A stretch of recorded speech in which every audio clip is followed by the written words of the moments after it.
malakas nga ang magiging kalaban nito ni Makmak sa boxing fight nga niya.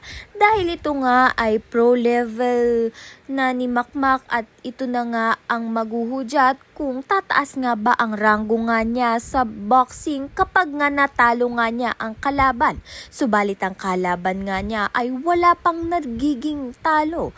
Kaya naman nga kinikailangan nga ni Makmak ng puspusan na training. Hindi naman nga siya pinababayaan ng trainer nga niyang ama nga niyang si Nonoy.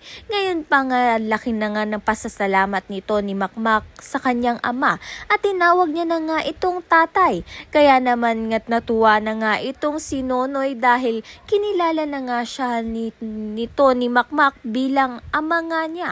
Sa kabilang banda naman nga, binubuli nga ni Lance ito ngang si Tobuts. Subalit ito ngang si Tobuts ay wala na ngang lakas na may papakita pa nga dito kay Lance dahil simula nga nang makidnap nga sila nito ni Hellboy ay nagkaroon na nga siya ng trauma.